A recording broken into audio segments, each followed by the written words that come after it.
sea, cuando se hundió el Imperio Romano, como sabemos todos, y vosotros os dedicáis a este campo más que yo, Occidente sufrió una convulsión y fue un caos absoluto. En el contexto del caos, las personas, la naturaleza humana lleva a buscar orden. Ante el caos se busca orden. Existía una corriente antes de la caída del Imperio Romano, una corriente de la Roma clásica que se llama estoicismo, una corriente filosófica que hablaba de la virtud. Y esa corriente el testigo de esa corriente la tomaron los gnósticos justamente en esta época, que es una corriente filosófica, bueno, de la que no voy a hablar, podemos estar aquí hasta mañana. Pero la cuestión es que los gnósticos lo que venían a decir es que el mundo, ya lo veis todos, es un desastre. Daos cuenta que estaban los bárbaros, se había hundido el imperio, un sistema que había durado siglos se había caído al suelo. Entonces realmente la felicidad para el hombre no viene de este mundo, que es un desastre, viene del otro mundo, viene del espíritu, viene de lo que no es material, viene de lo que está en un plano metafísico, en un plano más allá. Entonces, así decían cosas como el bien es espiritual y el mal es mundano y es carnal. Lo malo es lo carnal. Y además decían que el garante del orden en la sociedad debía ser lo que ellos llamaban el comportamiento virtuoso. Claro, esto del comportamiento virtuoso, ¿qué es el comportamiento virtuoso? Bueno, pues para ellos eran unas determinadas cosas concretas. Eran virtuosas y otras no eran virtuosas. Y las definieron ellos por convencionalismo y por tradición. Es decir, venían de la tradición romana previa, ¿no? Entonces, en resumen, lo que venían a decir es que había que ser virtuoso y que el hombre se salva a través de la renuncia al cuerpo, de la renuncia a la materia y de la renuncia al mundo y de acercarse a otro mundo distinto que llamamos espiritual o metafísico. Y de ahí vienen, como sabéis, las corrientes filosóficas predominantes de la Edad Media. Siguiente. Pasa. Así que, siguiente. Si resulta que los placeres del cuerpo son malos, de ahí se deduce directamente que el sexo es malo, porque es un placer del cuerpo, claro. Entonces, ¿el sexo para qué está? Está para procrear, está para tener hijos. Punto final de toda la historia. Entonces, se monta un modelo que no es que no estuviera antes, porque en la Roma clásica ya había mucho de todo esto, pero se afianza y además se relaciona con la religión de manera directa. Entonces, y ahí se monta un modelo que podríamos definir, por llamarlo de alguna manera, economicista, poblacional de la sexualidad humana, en el que la sexualidad se pone en el contexto de un contrato social. Y en ese contrato social, lo que hay que hacer, o sea, el contrato entre dos personas, un hombre y una mujer claramente, la cuestión es que se unan y que tengan hijos. Y esto es lo que hay. Y la sexualidad está para tener hijos. Entonces, sobre esta base, cualquier otra cosa va a ser no virtuosa, va a ser antinatural y va a ser un vicio. Siguiente. Claro, y aquí es donde entramos en el meollo de la cuestión que yo quiero tratar con vosotros, y es el gravísimo y eterno problema de mezclar las creencias con la ciencia, con cualquiera de las ciencias. Una cosa son las creencias y otra cosa es la ciencia, o el intento de...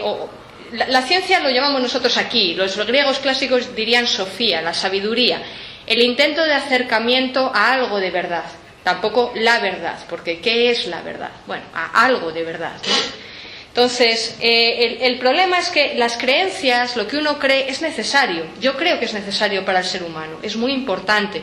Nos proporciona un marco de relación social, nos proporciona, pues bueno, un cuerpo de doctrina emocional para movernos, pero eso es una cosa. Y otra cosa completamente distinta es la búsqueda con cierta objetividad de cierta verdad. Y digo todo esto del cierta, porque no sé si hay alguien lo suficientemente prepotente como para plantarse de alguien diciendo yo tengo la verdad. Bueno, mal asunto, ya empezamos mal por ahí, ¿no? Nosotros los científicos hemos mezclado unas cosas con otras toda la vida. Y eso es muy peligroso, porque un científico de cualquier área de la ciencia o un buscador de la verdad, sea científico, sea filósofo, sea lo que sea, debe ser una persona con un espíritu, en mi opinión personal, un espíritu abierto y una mente muy amplia, que intente no partir de ningún prejuicio o de los mínimos posibles, y que además esté dispuesto a cambiar de opinión, según lo que encuentra. Siguiente. Entonces, ¿qué es lo natural en la sexualidad humana? En realidad, ¿qué es lo natural? Porque nos han venido contando que si lo natural es esto, y venimos 1500 años, vosotros ya afortunadamente no, pero yo me acuerdo cuando yo era estudiante que el sexo era para procrear, y fin de la cuestión. Entonces nadie se plantea, pero esto, vamos a ver, ¿esto dónde ha venido? Yo me puse a pensar, digo, pues hombre, viene de aquí, ¿no? Viene de esta época y viene de este contexto. Entonces, si nos saltamos las cuestiones que pasaron en la historia de la humanidad, al final y en el fondo, ¿qué es lo natural realmente en la orientación sexual humana? Pues en ese sentido yo me he puesto a revisar el tema y bueno, pues os voy a hablar de dos grandes áreas que se han venido investigando. Una es la neurobiología y otra son las investigaciones psicológicas o psicosociológicas. Y todo lo que he contado antes era muy importante para entender lo que voy a explicar ahora. Siguiente. La neurobiología. ¿Qué tal? Bueno. Las investigaciones neurobiológicas, o si queréis sobre una base positivista, tienen un problema fundamental, que son las premisas de las que han partido, no todas, pero casi todas ellas. Y el problema es, nuevamente, mezclar las creencias con la ciencia. La siguiente. ¿Cuáles son las premisas de base de la investigación neurobiológica, digamos, de la gran mayoría que se ha venido haciendo hasta la fecha? Pues las premisas vienen de dos herencias. La primera es la herencia de los gnósticos, que es la que os hemos contado ahora, ¿no? Esta herencia de la virtud, de que el sexo es malo, bueno, es malo, es bueno para procrear, pero todo lo demás es malísimo, etcétera. Y la segunda gran corriente que ha influido en las premisas de partida son las teorías de Darwin. Entonces, como sabéis, Darwin, gran científico por otra parte, introdujo un concepto muy importante, que es la noción del éxito reproductivo. O sea, para Darwin, el organismo más exitoso es aquel que más se reproduce, porque ese es el que tiene más probabilidades de sobrevivir en el planeta. Y simplificando mucho, los organismos débiles, estoy simplificando mucho, sucumben, se van muriendo por el camino, y los fuertes demuestran su fortaleza básicamente porque se reproducen y se mantienen. O sea, tienen un éxito reproductivo alto. Esa es la teoría simplista y reduccionista de lo que dijo Darwin. Pero bueno, ahí lo podemos dejar en ese punto. Entonces, si juntamos estas ideas sociales de los últimos 1500 años más o menos, junto con Darwin, lo que nos encontramos es la siguiente base conceptual. Y esto es muy importante.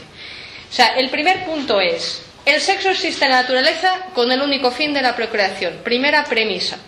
Estoy hablando de premisas de partida, o sea, lo que está en la mente del científico de entrada, ¿vale? Siguiente premisa: existe una orientación sexual mayoritaria que es la heterosexual, y esa es la que es natural y además es la que es mejor.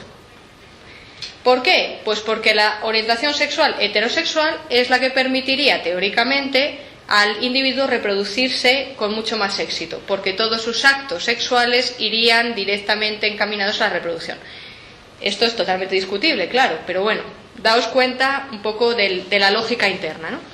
La siguiente: obviamente cualquier sujeto u organismo que se desvíe de la heterosexualidad, lo que le pasa es que ha de tener una base biológica anormal.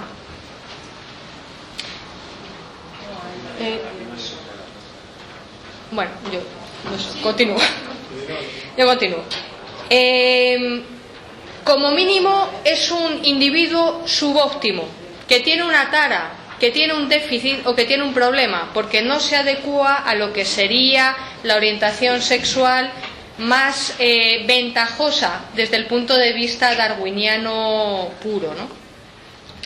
Entonces, sobre esta base conceptual, y esta es la base conceptual, se montan dos grandes líneas de investigación Hay más, pero os voy a contar dos grandes líneas. Una nació en los años 80 y se llama modelo organizativo activacional, y la segunda es muy reciente y la podríamos llamar modelo del gen responsable. Pero lo importante es que esta es la base de partida.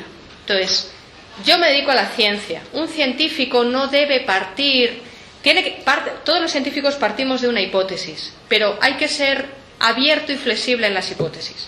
Cada vez que partes de una idea preconcebida y rígida y fija, la lías. Siguiente. Bueno, esto que os pongo aquí simplemente es lo que os acabo de contar antes, pero publicado en una revista seria, en una revista de biomedicina, donde se explica exactamente lo que os acabo de decir. O sea que pasamos a la siguiente, simplemente para deciros que no son mis palabras, sino que es algo que está publicado de una forma seria por científicos serios. Así que los primeros estudios científicos sobre los actos homosexuales, vamos a llamarlo así, o unos de los primeros, los hizo el doctor Hirschfeld, que fue el fundador del Instituto Alemán para la Sexualidad y que salió escopetado en cuanto se alzó el Tercer Reich. Vamos, para evitar acabar en un hoyo, básicamente. Entonces, este hombre escribió uno de los primeros tratados sobre la homosexualidad. Y él lo que se planteaba era lo siguiente. Partía de la base conceptual que os he contado antes. Y lo hacía honestamente, no lo hacía con malicia, simplemente era el cuerpo de doctrina que había. Y él decía, bueno, pues aquí lo que pasa es que las personas con tendencias homosexuales se parecen físicamente a las personas del sexo, del género opuesto, vamos a decir, ¿no? Es decir, que los hombres homosexuales son afeminados y las mujeres homosexuales se parecen a los hombres físicamente. Y entonces el tío hizo un estudio, la siguiente.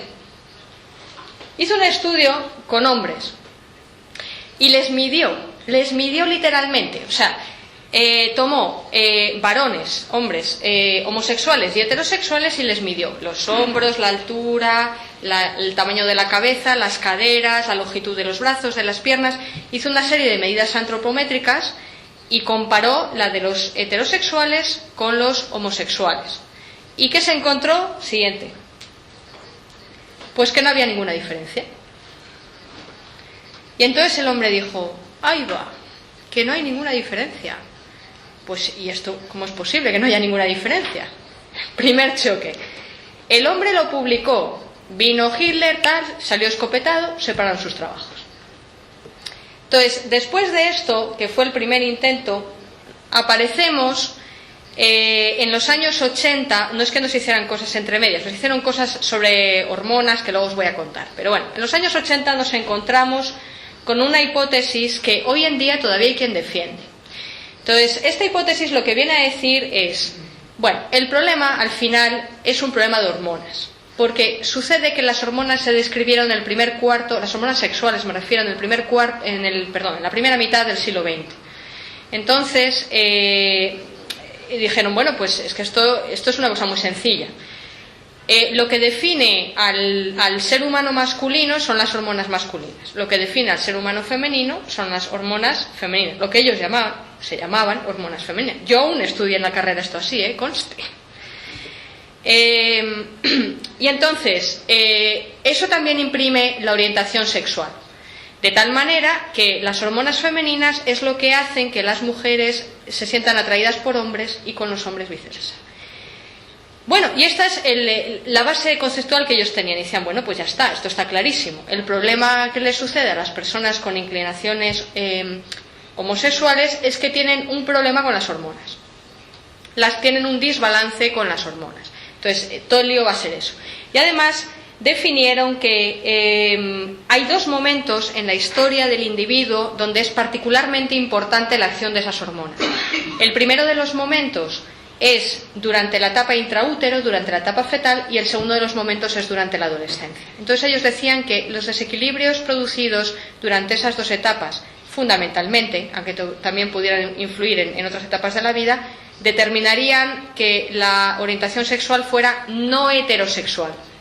Que eso, como os vengo diciendo, se consideraba enfermizo y anormal y vicioso y de todo. Bueno, siguiente.